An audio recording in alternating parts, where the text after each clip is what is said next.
তিমির আধার হতে এসেছি আমি সুমাইয়া আফরিন, আমার কলেজ হচ্ছে city dental college and general hospital. আজকের যে শিবির কর্তৃক আয়োজিত যে ফাংশনটা, এটা আমাদের অনেক কাঙ্ক্ষিত একটা ব্যাপার ছিল, কারণ প্রত্যেকটা মানুষ যখন মেডিকেলের জন্য স্বপ্ন দেখে, প্রতিটা দিন প্রতিটা রাত অনেক অপেক্ষা, অক্লান্ত পরিশ্রম আর অগণিত বইয়ের পাতার পড়ার পর আমরা আজকে এই জায়গায় আসছি। আমরা সবাই ওভারঅল খুবই এনজয় করছি, অনেক ভালো লাগছে, আলহামদুলিল্লাহ।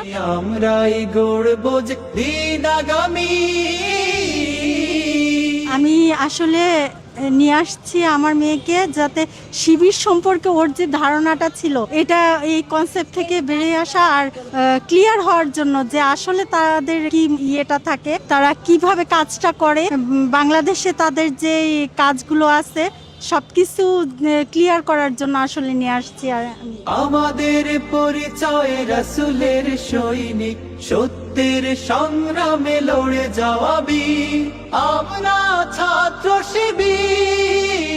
সুন্দর একটি স্বাস্থ্য শিক্ষা স্বাস্থ্য ব্যবস্থা বাংলাদেশের দরকার। তোমাদের মধ্যে থেকে সেই স্বাস্থ্যমন্ত্রী তৈরি হবে, ডিজি হেলথের যিনি ডিজি তৈরি হবে, তারপরে প্রশাসক তৈরি হবে এবং এই স্বাস্থ্য ব্যবস্থাকে একটি সুন্দর কাঠামোতে নিয়ে আসবে ইনশাল্লাহ। আজকের এই আয়োজনের সফলতা কখনোই এটা না যেখানে যারা উপস্থিত হয়েছেন সবাই শিবির করা শুরু করলেন, এটা আয়োজনের সফলতা না। এটা সফলতা তখন যখন আপনারা শিবিরের ভুলগুলো ধরাই দেবেন সাহসের সাথে, তখন আজকে আয়োজন সফল হবে। এই আয়োজন তখন সফল হবে যখন আমরা ভুল পথে গেলে আপনারা আটকায় দেবেন। এই আয়োজন তখন সফল হবে যখন আমরা ভুল পথে পরিচালিত হলে, আমরা ভুল কিছু করলে, আমরা বাজে পথে গেলে, আমরা মিসগাইডেড হলে আপনারা থামাই দিবেন। ভাই আপনাদের কাছে এটা আশা করি নাই, আপনারা এই পথে আসুন, আপনারা আটকায় দিবেন, থামাই দিবেন, সমালোচনা করবেন, সুপথে পরিচালিত করার জন্য আপনারা সহযোগী হিসাবে থাকবেন। প্রত্যেকের আমাদের একটা উদ্দেশ্য থাকে যে আমি একজন চিকিৎসক হব, আমি বিশাল চিকিৎসক হলাম, কিন্তু এই সমাজের কোনো কাজে আমি লাগলাম না, আমাকে দিয়ে সমাজ উপকৃত না। একজন চিকিৎসক যে হবেন একজন ভালো চিকিৎসক, তাহলে তার কিন্তু সমাজের একটা দায়বদ্ধতা আছে। প্রিয় আগামী দিনের মানবিক চিকিৎসকবৃন্দ, আপনারা এক মহৎ পেশারকে সামনে রেখে মেডিকেল এবং ডেন্টাল কলেজে ভর্তি হয়েছেন। আপনাদের প্রতি উদাত্ত আহ্বান থাকবে, আপনারা আগামী দিনের সমৃদ্ধশালী বাংলাদেশ গড়ার জন্য একজন সৎ, দক্ষ এবং মানবিক চিকিৎসক হবেন, এই প্রত্যাশা আমাদের থাকবে। এবং আপনাদের কাঙ্ক্ষিত পথ চলায় আপনাদের পাশে সর্বদা বাংলাদেশ ইসলামী ছাত্র শিবিরকে পাবেন ইনশাল্লাহ। ফার্স্ট ইয়ার এমবিবিএস স্টুডেন্ট, এরকম প্রোগ্রামে অ্যাটেন্ড করতে পেরে বেশ ভালো লাগছে। ছাত্র শিবিরের পক্ষ থেকে অনুষ্ঠানটি আমাদের খুবই পছন্দ হয়েছে। শিবির আসলেই খুবই ক্রিয়েটিভ। এখানে হিন্দু মুসলিম সবাই ছিল এখানে, অতএব এখানে বোঝা যায় যে শিবিরকে তারা একসেপ্ট করতেছে, ডে বাই ডে তারা শিবিরের কাজে আরো তারা হ্যাপি হচ্ছে। বিশেষ করে শিবির যে ইউনিক কিছু করে স্টুডেন্টের জন্য, তার সবচেয়ে বড় উদাহরণ আজকের এই ফ্রেশার রিসেপশন অনুষ্ঠান। আমরা ছাত্র শিবির, ইসলামী ছাত্র শিবির। আসসালামু আলাইকুম রহমতুল্লাহ। সুপ্রিয় দর্শক, শিবিরকে জানার জন্য, বোঝার জন্য এক মা তার মেয়েকে নিয়ে এসেছে শিবিরের প্রোগ্রামে। আপনারা ইতিমধ্যে জেনেছেন যে বাংলাদেশ ইসলামী ছাত্র শিবিরের মেডিকেল জোনের একটা অনুষ্ঠান অনুষ্ঠিত হয়েছে। সেখানে অতিথি হিসেবে এসেছিলেন ডাক্তার খালিদুজ্জামান, যিনি ঢাকা 17 আসনে প্রধানমন্ত্রী তারেক রহমানের প্রতিদ্বন্দ্বী হয়ে দাঁড়িয়েছেন। ডাক্তার খালিদুজ্জামানকে সবাই আপনারা চিনেন। তো খালিদুজ্জামান সেখানে এসে বক্তব্য দিয়েছেন, যেহেতু তিনি ডাক্তার মানুষ। তো শিবিরের এই আয়োজনটা এতটাই জাঁকজমক ছিল এবং এতটাই হেল্পফুল ছিল, যারা সেখানে গিয়েছে শিক্ষার্থীরা তারাই তাদের অভিমত জানাইছে, সবগুলো আপনাদের দেখাতে পারলাম না। তো দর্শক, সেখানে অতিথি হিসেবে উপস্থিত ছিলেন বাংলাদেশ ইসলামী ছাত্র শিবিরের কেন্দ্রীয় সভাপতি নুরুল ইসলাম সাদ্দাম ভাই। সেখানে তিনি অসাধারণ একটা বক্তব্য দিয়েছেন।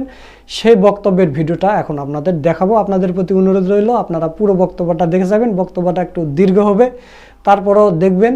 তো চলুন আমরা ভিডিওটা দেখি। একটা সময় ওয়েস্টার্ন ফিলসফি তারা নিজেদেরকে বলেছে আমরা বিশাল একটা দার্শনিক মতবাদ নিয়ে আসছি, কিন্তু তাদের অশ্লীলতা ব্যয়পনা ওই সমাজ ব্যবস্থাকেই ধ্বংস করে ছাড়ছে। Money is lost, nothing is lost, health is lost, something is lost, but when character is lost, everything is lost. আমার চরিত্র যদি না থাকে এই সমাজের কাছে আমার আসলে কোনো ভ্যালু নাই। এটা আমার জন্য সবচেয়ে মূল্যবান একটা বস্তু। সমৃদ্ধ বাংলাদেশ গড়ার লক্ষ্যে সৎ, দক্ষ, দেশপ্রেমিক নাগরিক তৈরির অঙ্গীকারবদ্ধ প্রিয় কাফেলা বাংলাদেশ ইসলামী ছাত্র শিবির মেডিকেল জোন শাখার উদ্যোগে আয়োজিত ঢাকায় যে সকল সরকারি মেডিকেল কলেজ রয়েছে, বেসরকারি মেডিকেল কলেজ রয়েছে, সে সকল মেডিকেল কলেজে প্রথম বর্ষে যারা ভর্তি হয়েছে তাদের নিয়ে এই নবীন বরণ অনুষ্ঠানের উপস্থিত সম্মানিত অতিথিবৃন্দ, প্রিয় সাংবাদিক বন্ধুগণ, প্রিয় শিক্ষার্থী বন্ধুরা, আসসালামু আলাইকুম রহমতুল্লাহি ওয়া বারাকাতুহু। আপনারা কেমন আছেন? আলহামদুলিল্লাহ, আল্লাহ শুকরিয়া। আপনাদের সাথে আল্লাহ রাব্বুল আলামিন সাক্ষাতের সুযোগ দিয়েছেন। 5100 সরকারি মেডিকেলের স্টুডেন্ট এই বছর আপনাদের সাথে ভর্তি হয়েছে, বেসরকারি সম্ভবত এমন 3000 বা 3500 স্টুডেন্ট ভর্তি হয়েছে। সব মিলে প্রায় 9 থেকে 9500 স্টুডেন্ট সারা দেশে আপনাদের সাথে পরীক্ষায় অংশগ্রহণ করেছে, প্রায় লক্ষের কাছাকাছি স্টুডেন্ট। এই বিশাল স্টুডেন্টদের মধ্য থেকে আপনারা আপনাদের মেধার স্বাক্ষর রেখে এই জার্নিতে এই পর্যন্ত এসেছেন। আল্লাহ রাব্বুল আলামিন আপনাদেরকে সেই মেধা, মনন, যোগ্যতা, সমৃদ্ধি দান করেছেন। এজন্য আবারও আল্লাহর কাছে আমরা সকলে শুকরগুজারি হই, আলহামদুলিল্লাহ। প্রিয় উপস্থিতি, আমাদের মেডিকেলের এই লাইফটা, আমাদের জীবনের গতিপথ কোন দিকে হবে, আমি আমার ক্যারিয়ারকে কোন দিকে করতে চাই তার সুনির্দিষ্ট করে দিয়েছে। এবং এখন মেডিকেলে অধ্যয়নের বিষয়টা আমরা ইউনিভার্সিটিতে পড়েছি, ইউনিভার্সিটিতে ভর্তি হলে পড়াশোনা অনেকটা রিল্যাক্স আছে, অর্থাৎ লাইফটা বেশ এনজয় করা যায়। তো মেডিকেলের লাইফটা এমন, আপনাকে স্ট্রাগল করতে হবে হার্ট অ্যান্ড সোল, এবং আনটিল ডেথ পড়তেই হবে, পড়তে পড়তে জীবন শেষ। মানে এমন একটা রাস্তায় আপনারা নিয়েছেন যে রাস্তাটাকে পড়াকেই এনজয় করতে হবে, পড়াকেই ভালোবাসতে হবে, পড়া নিয়েই চলতে হবে, পড়া দিয়েই ঘুমাতে হবে, পড়া দিয়েই ঘুম থেকে উঠতে হবে। তো এই জগতে আপনাদেরকে এই কারণে আরেকবার স্বাগত জানাই।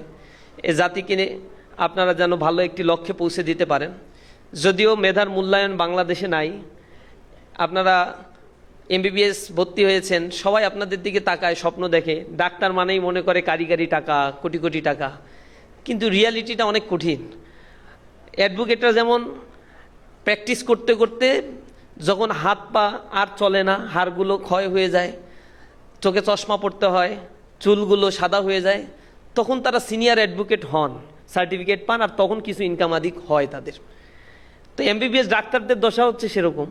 পাশ করার পরে তাদের যে বেতন দেয় তা হচ্ছে আমাদের অনার্স মাস্টার্স পাশের পরে আমরা সরকারি চাকরি করলে যে বেতনটা পাই সেই ন্যূনতম গ্রেডের বেতনটাও ইন্টার্ন ডাক্তারদের জন্য অ্যাভেল করা হয় না। এরপরে তারা বিভিন্ন জায়গায় কোনো রুগী যদি এদিক ওদিক হয়, একটু মারা যায়, তো মনে হচ্ছে যে সে ইচ্ছা করেই মারছে। রুগী মরল কেন, এই জন্য তার গায়ে আগে দুই একটা পড়ে। ডাক্তার সুরক্ষা কোনো আইন নাই। ডাক্তারদের অধিকার সুরক্ষার জন্য তাদের বেতন কাঠামো, ইনফ্লেশন রেট বৃদ্ধি, কমতি, ঘাটতির সাথে সাথে বেতনের যে অ্যাডজাস্টমেন্টটা, এটা বাংলাদেশে নাই। আলটিমেটলি এটা আমাদের জন্য অনেক বড় ক্ষতির কারণ হয়ে যাচ্ছে, ডিমোটিভেট হচ্ছে স্টুডেন্টরা। এরপরেও সুযোগ সুবিধা অনেক বেশি, যারা ভালো প্র্যাকটিস করতে পারেন, ভালো এদিকে নিজেদের ক্যারিয়ারকে আরও বেশি শানিত করার জন্য অধ্যয়ন করতে পারেন, তাদের লাইফটা চমৎকার হয়। আমরা সেই লাইফেরই প্রত্যাশা করি আপনাদের কাছে। আপনাদের কিছু কোশ্চেন আছে, আমি মনে করি কোশ্চেনের আনসারগুলো দিলে আপনাদের অনেক কিছুই কথার মধ্যে চলে আসবে, এরপরে আমাদের আজকে আলোচনা শেষ হবে। একজন কোশ্চেন করছেন, ইসলামী ছাত্র শিবির কীভাবে কাজ করে, মূল উদ্দেশ্য লক্ষ্য কী, সংগঠনের কোন গুণটা সবচেয়ে ভালো। ইসলামী ছাত্র শিবির সাধারণ শিক্ষার্থীদের নিয়ে কাজ করে এবং তার জনশক্তিদের নিয়ে কাজ করে। দুই ক্যাটাগরিতে আমাদের কাজ হয়। একটা হচ্ছে সাধারণ যারা ইসলামী ছাত্র শিবিরে সংঘবদ্ধ না, তাদের জন্য আমাদের একটা প্রজেক্ট হচ্ছে তরুণ ছাত্র সমাজের কাছে ইসলামের আহ্বান পৌঁছে দিয়ে তাদের মাঝে ইসলামী জ্ঞান অর্জন এবং বাস্তব জীবনে ইসলামের পূর্ণ অনুশীলনের দায়িত্বানুভূতি জাগ্রত করা। আমরা শুধু আপনাদেরকে দাওয়াত দেই না, দাওয়াত দেওয়ার পরে ওই জিনিসটাকে ব্যক্তি জীবনে ইমপ্লিমেন্টেশন করেন কিভাবে করবেন সেই জিনিসটাও আমরা শেখানোর চেষ্টা করি, তদারকি করার চেষ্টা করি।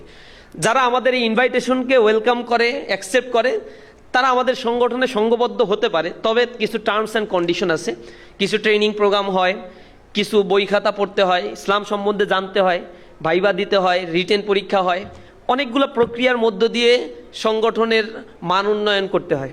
এখানে কয়েকটা স্তর আছে। প্রথমে সাপোর্টার হতে হয়, যে আমি সাপোর্ট করি, এই ক্ষেত্রে খুব বেশি কিছু জানাশোনা পড়াশোনা না করলেও হবে, শিবির সম্বন্ধে জানলেই হবে, আমাদের লক্ষ্য উদ্দেশ্য জানলে হবে। এরপরে আপনি যদি কর্মী হতে চান তাহলে আমাদের বেসিক কিছু বিষয়গুলো আপনাকে জানতে হবে, যে ছাত্র শিবির কীভাবে কাজ করে, কাদের নিয়ে কাজ করে, কেন করে, এই জিনিসগুলো আপনাকে জানার জন্য কিছু নির্ধারিত লিটারেচার আছে, এগুলো পড়তে হবে। এরপরেও যদি আপনি কর্মী হওয়ার পরে আবার সাথী হতে চান তাহলে আপনাকে কিছু পরীক্ষা দিতে হবে, ভাইবা ফেস করতে হবে, কিছু বই পড়তে হয়। আর পরের স্তর, লাস্ট স্তর আমরা বলি মেম্বার অফ দিস অর্গানাইজেশন। এই মেম্বার হতে গেলে আরও অনেকগুলো সিলেবাসের বই, কোরআন হাদিস পুঙ্খানুপুঙ্খভাবে অধ্যয়ন করা, বুখারি, মুসলিম, তিরমিজি, নাসাই শরীফের হাদিস, এরপর তাফসির, ন্যূনতম একটা তাফসির অধ্যয়ন করতে হয়। এই তাফসির, কোরআন, হাদিস এবং ইসলামী সাহিত্য, Islamic economics, Islamic law, traditional economic সিস্টেমের সাথে এর কম্প্যারিজন করা, এই সামগ্রিক বিষয়গুলোর একটা অধ্যয়ন করার পরে লিখিত পরীক্ষা হয়, কয়েক দফা লিখিত পরীক্ষা হয়, এমসিকিউ পরীক্ষা হয়, ভাইভা হয়, এগুলো প্র্যাকটিক্যালি ফেস করে এরপর সদস্য হতে হয়। তার মানে অনেকটা বিসিএসের ক্যাটাগরির চাইতো সামথিং আরও কয়েকটা স্তরের পরীক্ষা টরীক্ষা নিয়ে এটা আরও বেশি জটিল করে রাখা হয়েছে।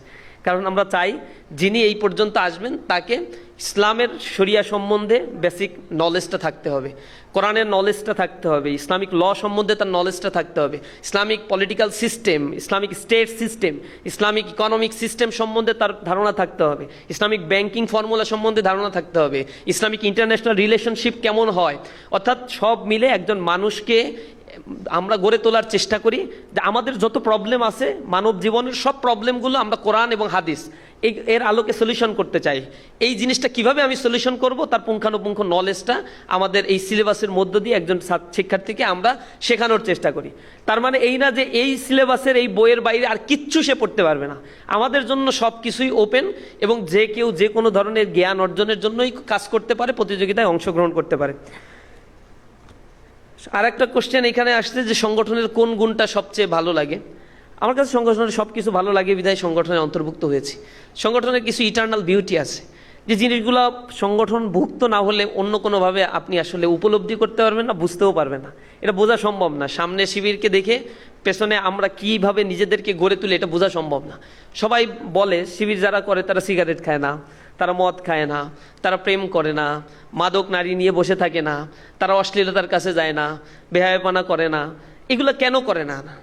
না করার জন্য এমন কোনো নাই যে একটা কোষ্ঠী পাথরের কাছে আমরা যাই, তাকে নিয়ে একটু সোয়াই নিয়ে আসি, এরপরে সে ঠিক হয়ে যায়, তা না।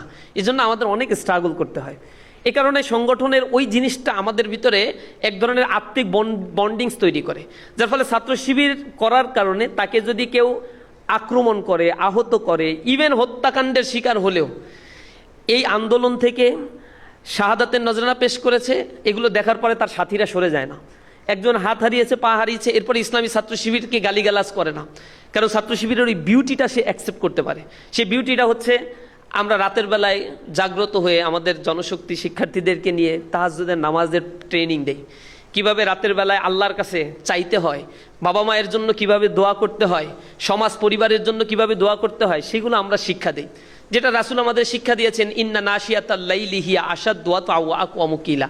রাতের বেলায় জাগ্রত হয়ে আমি যদি আল্লাহর কাছে দোয়া করি, এটা আমার নফসের যত পাশবিক সত্তা আছে এর দলনে এবং দমনে কার্যকর ভূমিকা পালন করে। মানুষের মধ্যে কয়েকটা নফস আছে, নফসে আম্মারা, নফসে সাইয়্যা, নফসে মুতমাইন্না। কিছু আছে ভালো নফস, একটা আছে খারাপ নফস। খারাপ নফস সবসময় আমাকে এই দুনিয়ার বস্তুতান্ত্রিক বিষয়গুলোর দিকে আকৃষ্ট করে, যেটা আমাদের সোসাইটির যারা ম্যাটেরিয়ালিজম, ডায়ালেকট্রিক ম্যাটেরিয়ালিজমের উপরে বিশ্বাস করে, এই ডায়ালেকট্রিক ম্যাটেরিয়ালিজমবাদীরা বা ইন্ডিভিজুয়ালিজম এ বিশ্বাস যারা করে, এই মানুষগুলোই তাদের কনসেপ্টটার জায়গাটা হচ্ছে ইট, ড্রিঙ্ক অ্যান্ড রিম্যারি। খাবো দাবো ফুর্তি করবো, পৃথিবীতে কয়দিন বাঁচবো এটা তো বলতে পারি না। এই জন্য দুনিয়াতে তারা ভোগবাদিতা এবং ভোগের সামগ্রী হিসেবে গ্রহণ করে নিয়েছে। ইসলাম এটা থেকে সম্পূর্ণ ডিফারেন্ট একটা ফিলসফি লালন করে। ইসলাম মনে করে আমাদের আদর্শ হচ্ছে এমন একটা জায়গায় এস্টাবলিশ করতে হবে, আমাদের ভয় ভীতিটা এমন জায়গায় এস্টাবলিশ করতে হবে, মৃত্যুর পরে আমার একটা অনন্ত সময় রয়েছে, এই সময়ে আমাকে জবাব দিতে হবে। আল্লাহ রাব্বুল আলামিন যেটা বলেছেন কোরআন শরীফে বারবার ব্যাখ্যা করেছেন। অনেকে এগুলো তো বিশ্বাস করে না এবং বলে যে এই দুনিয়াতে মরার পরেই সব কিছু শেষ হয়ে যাবে। আল্লাহ তাদেরকে বুঝিয়ে বলছেন, আল্লাহুল্লাযী আরসালা রিয়াহা ফাতুসিরু সাহাবা ফাসুকনা ফি বালাদিন মিনাল মাইয়িত ফাআহইয়াইনা বিহিল আরদা বাদা মাউতিহা কাযালিকান নুশুর। আল্লাহ বলছেন, তোমরা যারা এরকম বিশ্বাস করো না, তারা আকাশের মেঘমালার দিকে কি তোমরা তাকাও? আমি ওই মেঘমালাগুলোকে নির্দেশ দেই, বাতাসকে নির্দেশ দেই মেঘমালাকে বহন করে নিয়ে আসার জন্য। কোথায় বহন করে নিয়ে আসবে? যেই জমিন পানি না পাওয়ার কারণে শুকনো হয়ে যায় এবং কাঠফাটা রোদে যা ফেটে চৌচির হয়ে যায়, যাতে কোনো ফসল বীজ বপন করলে তা থেকে কোনো গাছ বৃক্ষ উদ্গৃহীত হয় না। আল্লাহ রাব্বুল আলামিন তেমন একটি জমিনকে শুষ্ক জমিনকে আবার উর্বর করার জন্য বাতাসকে নির্দেশ দেন, বাতাস মেঘমালাকে বহন করে নিয়ে যায়। এরপরে ওইখানে আল্লাহ রাব্বুল আলামিন নির্দেশ দেন, সেই মেঘমালা থেকে বাড়ি বর্ষিত হয়, বৃষ্টি বর্ষিত হয়। সেই বৃষ্টি বর্ষিত হলে ওই মৃত জমিন পানি পাওয়ার সাথে সাথে ফাহিয়াইনা বিহিল আরদা বাদা মাউতিহা, ওইটা মৃত্যুবরণ করা পরে সে আবার জীবিত হয়। এরপরে তোমরা সেখানে ফসল দাও, সেই ফসল তোমাদের পত্র পল্লবে সুশোভিত হয়, তোমাদের ভক্ষণের উপযোগী তৃণখণ্ড, এরপরে সবজি ফল ফলাদি সেগুলো তোমাদেরকে দান করে। মারুফ আর রুসাফি তার একটা কবিতার মধ্যে বলেছেন, উনজুর লিতিলকা শাজারা জাতাল গুসুনিন নাজরা কাইফা নামাত মিন হাব্বা ওয়া কাইফা সরাত শাজারা। তুমি ওই বৃক্ষটির দিকে তাকাও, একটা শস্য দানা সেটা মাটির ভিতরে দেওয়ার সাথে সাথে কিভাবে সেই শস্য দানা চমৎকার একটা কাঠামোতে দাঁড়িয়ে গেল, কিভাবে সেটি পত্রপল্লবে সুশোভিত হয়, কিভাবে সেটি বড় হয়, আবার কিভাবে ফল ফলাদি ধারণ করে যা থেকে তোমরা গ্রহণ করো। তো তোমাদের কেউ আছে যে আল্লাহ ছাড়া এই কাজগুলো করতে পারে, এগুলো কিভাবে তৈরি হয় তোমরা কি কখনো ভেবে দেখেছো? আল্লাহ রবুল আলমিন সূরা মুলকের শেষ রুকুতে শেষ অংশে আল্লাহ রবুল আলমিন বলছেন যে তোমরা জমিনের নিচ থেকে যে পানি উদ্গৃহীত করো, যে পানি সুপেয় পানি হিসেবে তোমরা গ্রহণ করো, আল্লাহ রবুল আলমিন যদি চান ওই পানিগুলোকে তিনি একেবারেই নিচে নিয়ে যাবেন, তোমাদের আয়ত্তের বাইরে নিয়ে যাবেন। তোমাদের মধ্যে এমন কোন সত্তা কি আছে মিম মা ইম মাইন, যিনি তোমাদেরকে ওই সুপেয় পানি উদ্গৃহীত করে তোমাদের চাহিদা মেটাবেন? তাহলে সেই আল্লাহ এমন কাজগুলো যিনি করে থাকেন, এগুলো একবারও তো তোমরা চিন্তা করো না। সুতরাং যেভাবে আল্লাহ মৃত জমিনকে জীবিত করেন, তোমাদেরকেও সেভাবে কিয়ামতের ময়দানে আল্লাহ রবুল আলমিন জীবিত করবেন। এটা আল্লাহ রবুল আলমিনের ওয়াদা। এবং কোথা থেকে তোমাদেরকে তৈরি করা হয় আল্লাহ সেইটাও কোরআন শরীফের ভিতরে বলে দিয়েছেন। তোমাকে তো তৈরি করা হয় মিন নুতফাতিন আমসাজ, একটা শুক্র রক্তবিন্দু থেকে। মানুষ ক্লোন করে, এরপরে মানুষ বিভিন্ন মেকানিজম তৈরি করে টেস্ট টিউব বেবির মাধ্যমে বাচ্চা তৈরি করছে, বলে যে আমরা তো মানুষ সৃষ্টি করতে পারি। কিন্তু বাচ্চা তৈরির যে উপাদান, যেটাকে আল্লাহ রব্বুল আলামিন নুতফাতিন আমসাজ বলেছেন কোরআন শরীফের মধ্যে, শুক্র রক্তবিন্দু, এটার ভিতরে এই শুক্র রক্তবিন্দু, এইখান থেকেই মূলত তা তৈরি হয়। পৃথিবীর মানুষগুলো যারা টেস্ট টিউব বেবি তৈরি করে, তারা ওই উপাদান থেকেই মানুষকে তৈরি করতে হয়। ওই উপাদানের সৃষ্টিকর্তাই হচ্ছে মহান আল্লাহ রব্বুল আলামিন। ওই স্রষ্টার সুনিপুণ এই সৃষ্টিগুলো মানুষ তত্ত্বের, মানুষের মস্তিষ্কের মধ্যে ঢুকিয়ে দেওয়ার জন্যই মূলত ইসলামী ছাত্র শিবির তার জনশক্তিদেরকে নিয়ে কাজ করে। যখন এই সৃষ্টি সত্য তত্ত্ব সম্বন্ধে আমাদের ধারণা ছিল না, মানুষ কেন জন্মগ্রহণ করেছে, কী বা তার দায়িত্ব, কেনই বা সে পৃথিবীতে এসেছে, কেনই বা নির্ধারিত সময় পরে তাকে চলে যেতে হয়, এই বিষয়গুলো ইসলামী ছাত্র শিবির একজন শিক্ষার্থীকে, সেটা মেডিকেলের স্টুডেন্ট হতে পারে, কলেজের স্টুডেন্ট হতে পারে, পলিটেকনিকের স্টুডেন্ট হতে পারে, ইউনিভার্সিটির স্টুডেন্ট হতে পারে, সকলের কাছে ইসলামী ছাত্র শিবির সেই ফিলসফিটা তুলে ধরে। সুতরাং ইসলামী ছাত্র শিবির যে রাস্তার সন্ধানটা, সিরাতুল মুস্তাকিমের পথটা দেখায়, এই পথটা দেখানোর পরে ইসলামী ছাত্র শিবিরের প্রতি একটা ডেডিকেশন, ডেসপারেশন ছাত্রদের ভিতরে কাজ করে, যেটা আমাদের ভিতরে কাজ করেছে। কারণ আমরা পারিবারিকভাবে ছাত্র শিবির করে আসি নাই, আমরা বুঝে শুনে দেখে ইসলামী ছাত্র শিবিরকে শিখেছি। সুতরাং ইসলামী ছাত্র শিবিরের মধ্যে আরও অনেক বিউটি আপনারা খুঁজে পাবেন। যদি রাজনৈতিক কোনো ছাত্র সংগঠন বা আদর্শিক কোনো ছাত্র সংগঠন করার প্রয়োজন হয়, আমি বলবো ইসলামী ছাত্র শিবিরই একমাত্র ছাত্র সংগঠন, যে ছাত্র সংগঠন করলে আপনি একাডেমিক্যালি সফট স্কিল, হার্ড স্কিলের পাশাপাশি আপনি আপনার ব্যক্তির ইনার বিউটিকেও এক্সপ্লোর করতে পারবেন এই সোসাইটির সামনে। একজন প্রশ্ন করছেন, শিবির কি নিজেদেরকে দিন কায়েমের একমাত্র দল মনে করে? না, একমাত্র দল আমরা মনে করি না। আমরা বলি আমরা হচ্ছে জামাত, আমরা আল জামাত বলি না, একমাত্র জামাত আমরা না। এরকম অনেকেই চেষ্টা প্রচেষ্টারত রয়েছে। তবে আমরা মনে করি যদি কোনো সংগঠন করার প্রয়োজন হয়, আপনাকে যাচাই বাছাই করা দরকার। কারণ আল্লাহ রাব্বুল আলামিন কোরআন শরীফের ভিতরে বলছেন, ওয়াতাসিমু বিহাবলিল্লাহি জামিয়া ওয়ালা তাফাররাকু, তোমরা আল্লাহর রজ্জুকে শক্তভাবে ঐক্যবদ্ধভাবে আঁকড়ে ধরো, পরস্পর বিচ্ছিন্ন হয়ে না। এবং বিচ্ছিন্নতা ইসলামে অ্যাকসেপ্টেন্স না। আর এই আয়াতটা হচ্ছে, যখন ইসলামী রাষ্ট্র থাকে তখন মুসলমানদেরকে ঐক্যবদ্ধ হয়ে থাকতে হয়। যখন ইসলামী রাষ্ট্র, ইসলামী আইন, Islamic social structure, Islamic cultural system, Islamic economic system, এগুলো একটা রাষ্ট্রে ফাংশন করে না, সেটা ইসলামী রাষ্ট্র হয় না। এই ইসলামী রাষ্ট্র করার জন্যই আমাদের চেষ্টাটা। সেই চেষ্টা ভিন্ন ভিন্নভাবে হতে পারে, এতে কোনো দোষের কিছু নাই। এক এক দল এক একভাবে করছে। তবে কোন সংগঠনটা, তার মানহাজ কি, তার সিস্টেমটা কি, সেই জিনিসগুলো আপনাদের ফলো করতে হবে। বাজারে গেলে একটা ইলিশ মাছ কিনতে গেলেও, 500 টাকার ইলিশ মাছ কিনতে গেলে কি পরিমাণে যাচাই বাছাইটা করেন। আর জীবন পরিবর্তন করবে কোন যে দর্শন দিয়ে একটা সমাজকে পরিবর্তন করব, সেই দর্শনটা সঠিকভাবে কারা লালন করে, কারা পালন করে, তাদের ফিলোসফিটাও তো গভীরভাবে জানা দরকার। এটা জেনে শুনে আপনার যদি মনে হয় ইসলামী ছাত্র শিবির ভালো, তাহলে আপনাদেরকে আমরা অ্যাকসেপ্ট করব, আপনাদেরকে ওয়েলকাম জানাই, আপনারা আসেন। যদি মনে হয় যে না এটা ভালো না, এর চাইতেও বেটার কোনো অপশন আপনার কাছে আছে, আপনি সেখানেও যান। যদি তাও আপনি না পারেন, তাহলে নিজে একটা দল খুলে প্রচেষ্টা করতে থাকেন সমাজে ইসলাম প্রতিষ্ঠার জন্য, জুলুমের বিরুদ্ধে কথা বলার জন্য, অন্যায় অশ্লীলতা বেহায়াপনার বিরুদ্ধে কথা বলার জন্য। তারপরেও আপনাকে করতে হবে, একাকী থাকতে পারবেন না। এবং এটা ইসলামের কোনো শিক্ষাই না। আপনারা যখন নামাজ পড়েন, পুরুষের জন্য নামাজ কেন জামাতে পড়া ওয়াজিব করা হয়েছে? কেন নামাজ ঐক্যবদ্ধভাবেই পড়তে হয়? আপনারা এই প্রশ্ন কি কখনো করেছেন?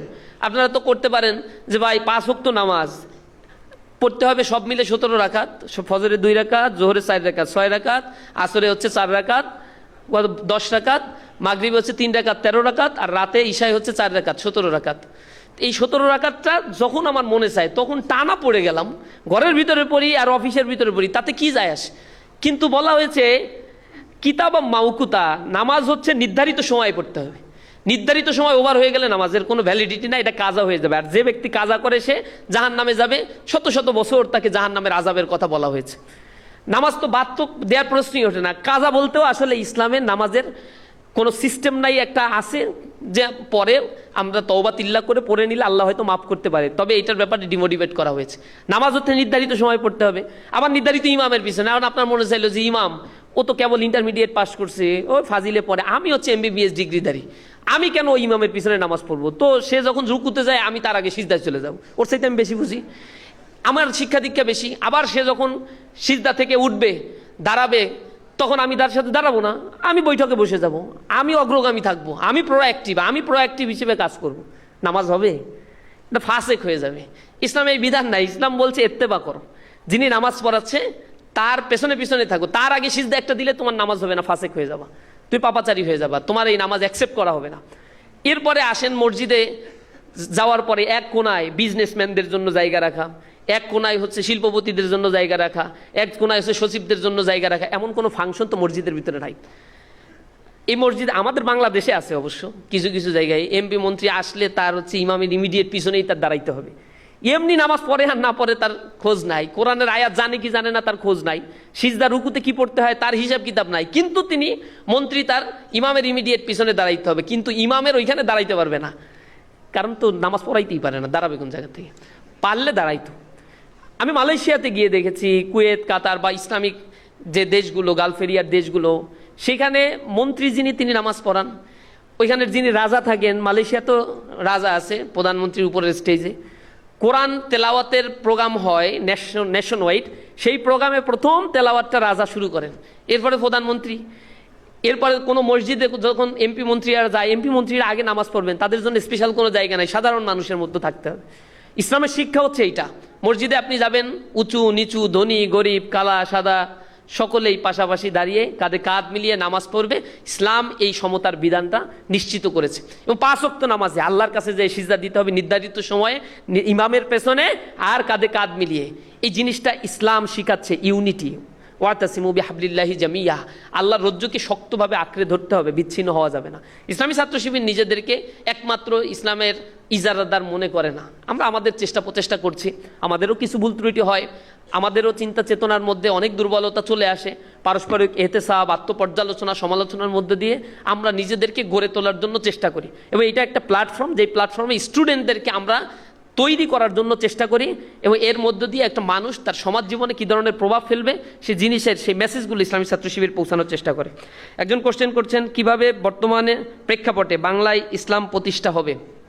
ইসলাম প্রতিষ্ঠা স্বাভাবিক ওয়েতে অনেকগুলো ফর্মুলাতে ইসলাম প্রতিষ্ঠা হয়। রাসূল করিম সাল্লাল্লাহু আলাইহি সাল্লামের সময় সমাজ ব্যবস্থায় গোত্রীয় শাসন ব্যবস্থা প্রচলিত ছিল। তো গোত্রীয় শাসন ব্যবস্থা থেকে একটা ইউনিটি, একটা সিস্টেমের মধ্য দিয়ে রাসূল করিম সাল্লাল্লাহু আলাইহি সাল্লাম একটা সমাজ কাঠামো তৈরি করেছিলেন, এবং মক্কা এবং মদিনায় যেখানে অশ্লীলতা বেহায়াপনা চলতো এবং মানুষের উপরে জুলুম করা হতো, মুসলিমরা সেইখানে অভিযান প্রেরণ করতেন, সেই এলাকাগুলো ইসলামের আওতায় নিয়ে এসে যে যে ধর্মগুলো পালন করতো তাদেরকে কোনো প্রেশার ক্রিয়েট করা হতো না। আপনারা জানেন, এই উপমহাদেশে যখন মুসলমান আসে 1203 সালে বিজয়ী শক্তি হিসেবে ইখতিয়ারউদ্দিন মোহাম্মদ বিন বখতিয়ার খলজির মাধ্যমে বাংলায় আসে উত্তর অঞ্চলে, এরপর থেকে এখানে প্রায় 600 বছর মুসলমানরা শাসন করেছে।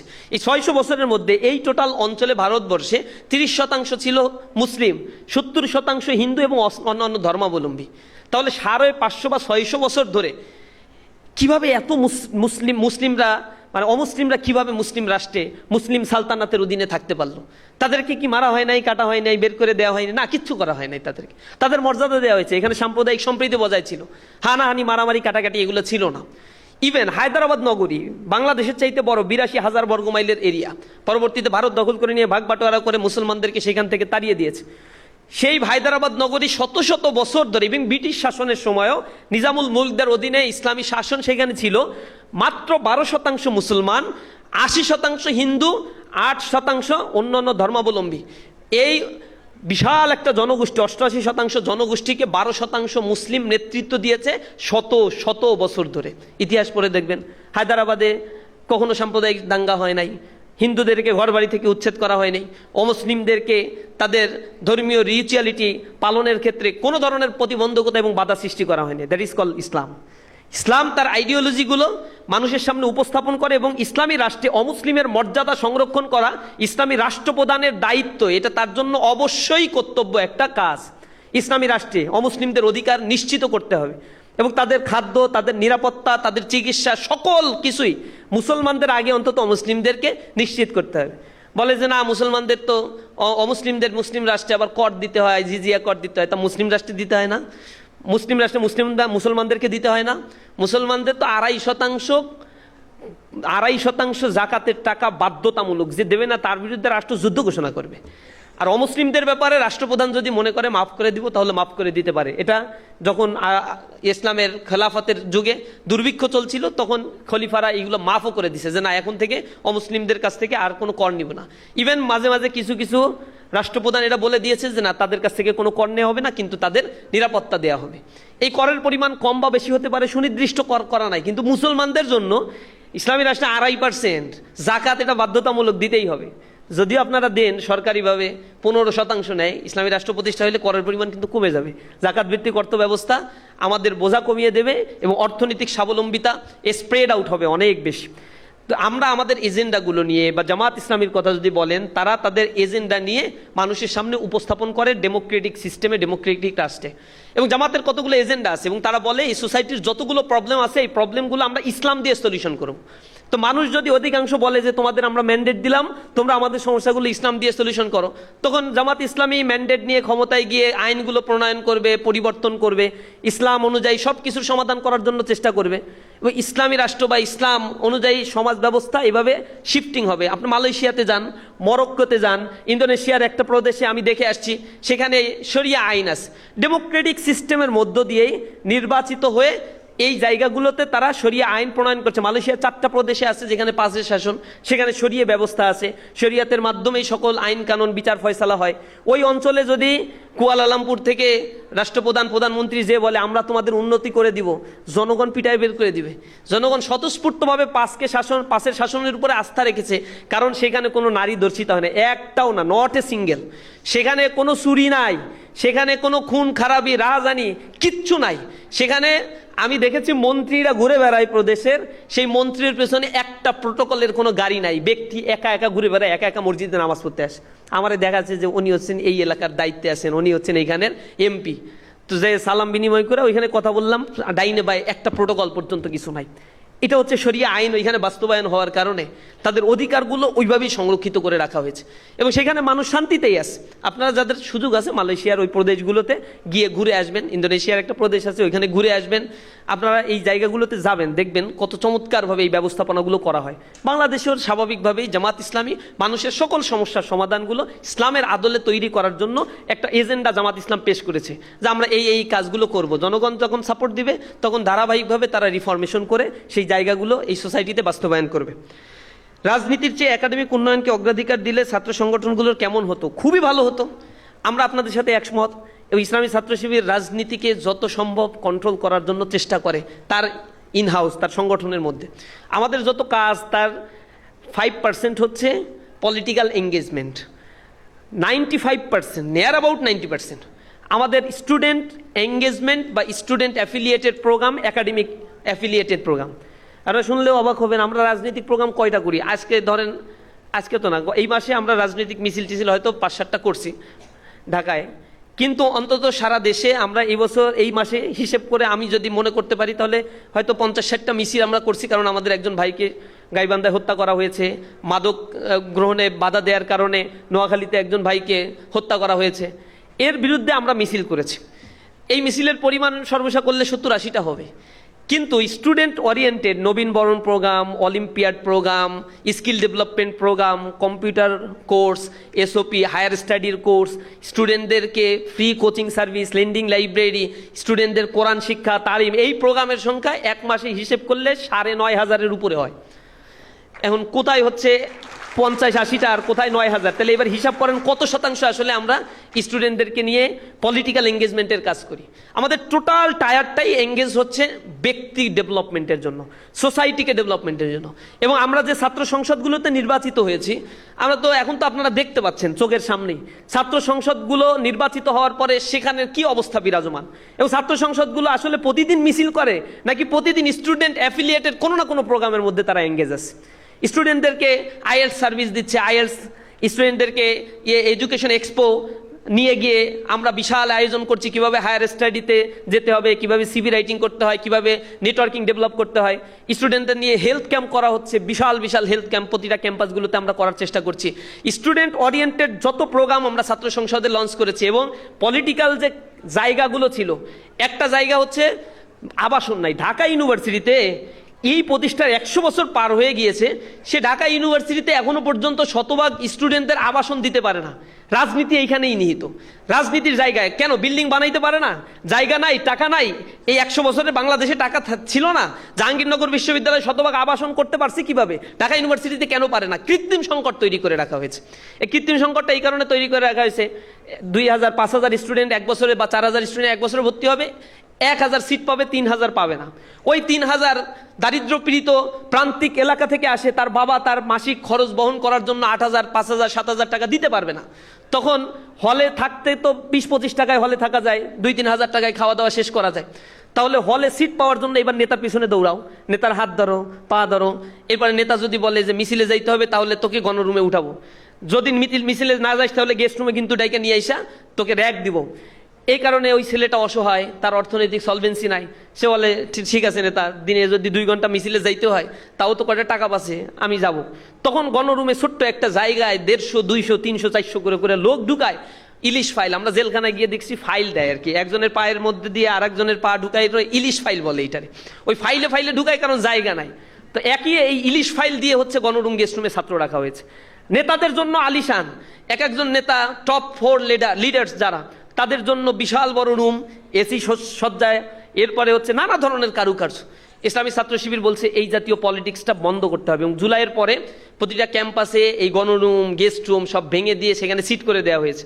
আদু ভাই যারা রাজনৈতিক বিবেচনায় 5 বছর 7 বছর ধরে থাকে, দেখছেন ইডেন কলেজে একটা দলের ছাত্র সংগঠনের আহ্বায়ক কমিটি দিয়েছে, তিনি 17-18 সালের শিক্ষাবর্ষের শিক্ষার্থী।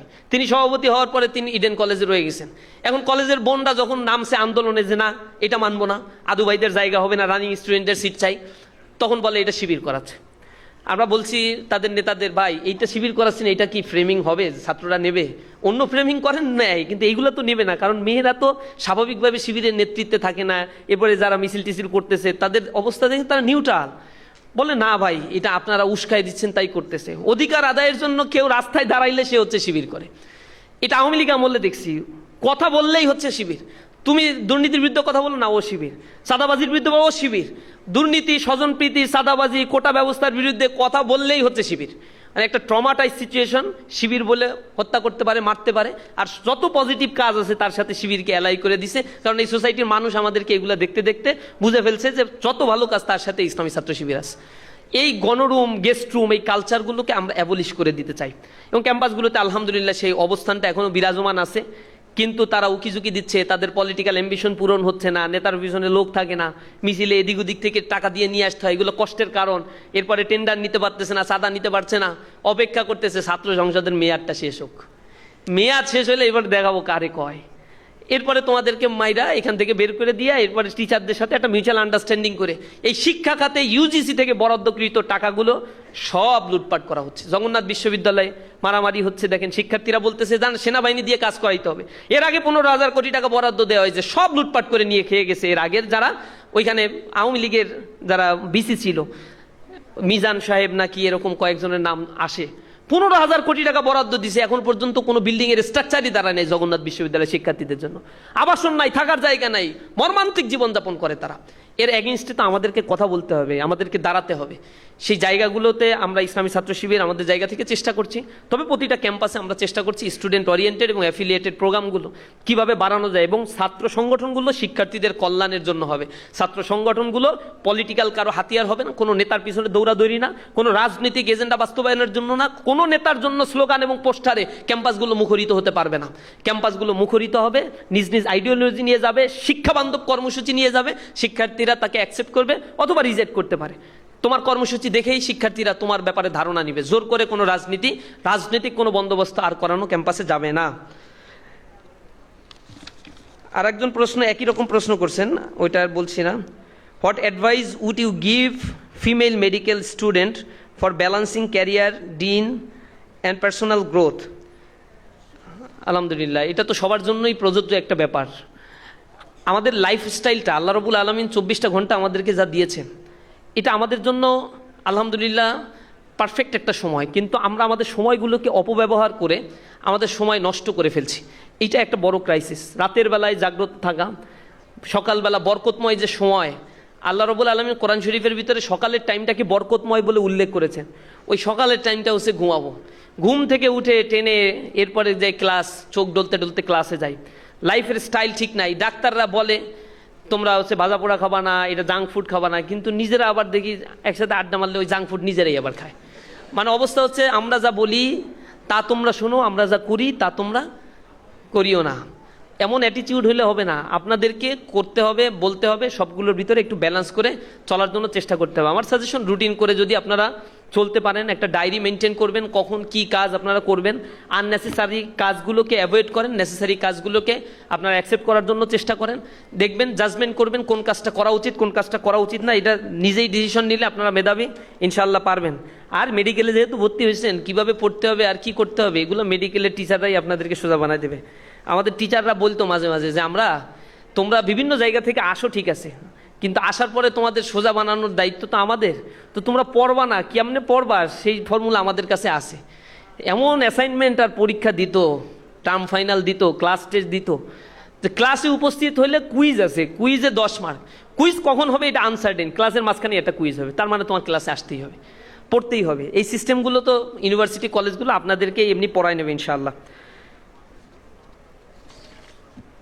আমার মনে হয় সর্বশেষ প্রশ্ন, একজন কিভাবে ধৈর্য সহকারে মেডিকেলের লাইফ কোপ আপ করবো?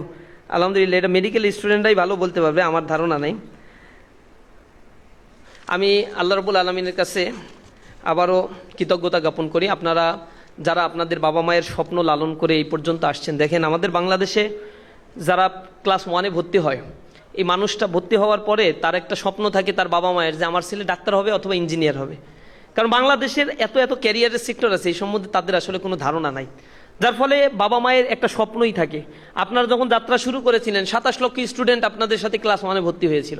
আপনারা যখন এসএসসিতে রেজিস্ট্রেশন করেছিলেন, 19 লক্ষ সামথিং, 56,000 58,000 স্টুডেন্ট আপনাদের সাথে রেজিস্ট্রেশন করেছিল। আপনারা যখন এসএসসি পরীক্ষা দিতে বসেছেন, তখন আপনাদের সাথে 50,000 স্টুডেন্ট পরীক্ষা দিতে বসতে পারে নাই। সামহাউ তারা মারা গিয়েছে, অসুস্থ, অথবা তার অন্য কোনো সমস্যা, পারিবারিক অর্থনৈতিক সংকটের কারণে। ওইখান থেকেও আল্লাহ আপনাদেরকে বাছাই করেছে। 19 লক্ষ স্টুডেন্ট পরীক্ষা দেওয়ার পরে সেখানে আবার 7 লক্ষ স্টুডেন্ট ফেল করছে আপনাদের সাথে, 13 লক্ষ পাস করছিলেন আপনারা। তো ওই 13 লক্ষ স্টুডেন্ট যারা ফেল করল, 7 লক্ষ স্টুডেন্ট যারা ফেল করলো, এদের কিন্তু লাইফের ওইখানেই থমকে গিয়েছে।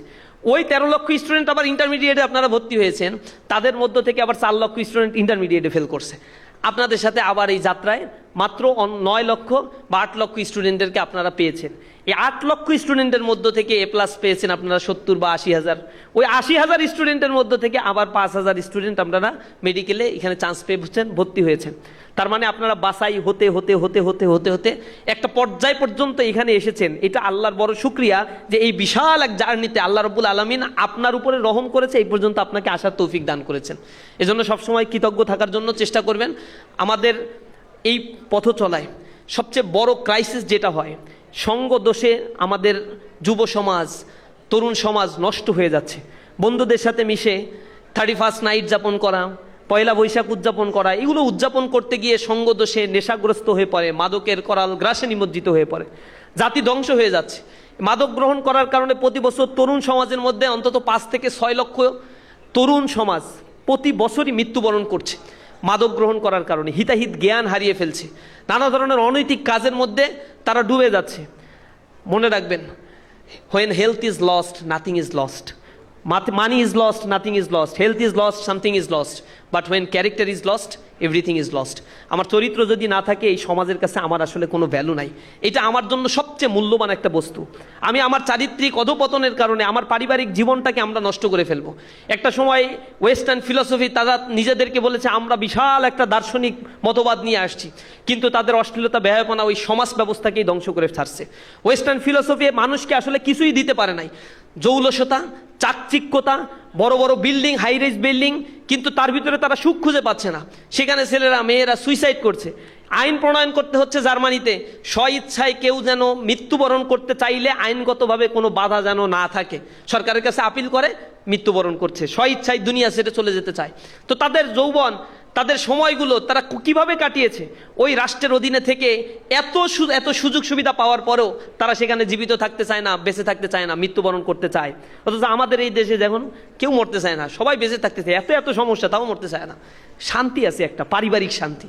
ছেলে মেয়ের জন্য কতটা কষ্ট করে, হাড় ভাঙা পরিশ্রম করে, সারা দিন বাবা খেটে পরিবারে যখন যাচ্ছে, ছেলের জন্য মেয়ের জন্য একটা খাবার নিয়ে যাচ্ছে, নিজে খাচ্ছে না, ওই খাবারটা যখন সন্তান গ্রহণ করছে, বাবা আবার ছেলে মেয়ের দিকে তাকিয়ে ফেলফায়াল করে হাসছে, চমৎকার ভালো লাগছে, সারা দিনের কষ্ট সে ভুলে যাচ্ছে। এগুলো হচ্ছে সামাজিকীকরণ, পারিবারিক একটা বন্ডিংস। ওয়েস্টার্নদের কাছ থেকে আমাদের কাছে আসলে কিছুই নেয়ার নাই। তারা এই সমাজ ব্যবস্থাতে যে অবস্থা দিয়েছে, আপনি যান স্ক্যান্ডিনেভিয়ান দেশে, সেই দেশগুলোতে নেগেটিভ পপুলেশন, জিরো পপুলেশনের দেশ, নিজেদের রাষ্ট্রে নিজেদের জনসংখ্যার পরিমাণ এখন নাই হয়ে গিয়েছে, খুঁজে পায় না। সুইডেনে যান, ডেনমার্কে যান, নরওয়ে যান, এই জায়গাগুলোতে দেখবেন সুইডিশ নাই, ওইখানে অন্য নাগরিকেরা 50-60% অন্য দেশের নাগরিকরা ওইখান থেকে নাগরিকত্ব নিয়ে বেঁচে আছে।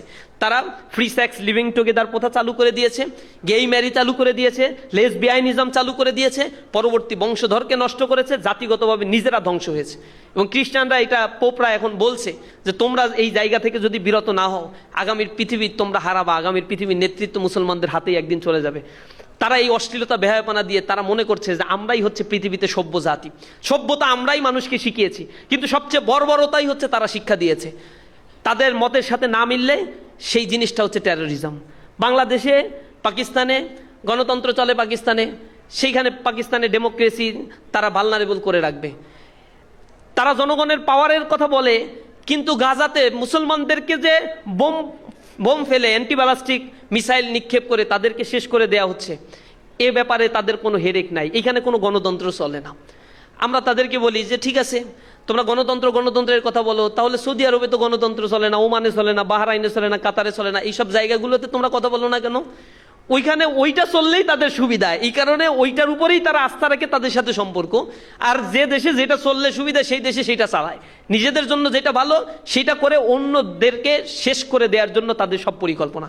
এদের ভিতরে কোনো মানবিকতা নাই, এদের ভিতরে কোনো মনুষ্যত্ব বলতে কিছু নাই।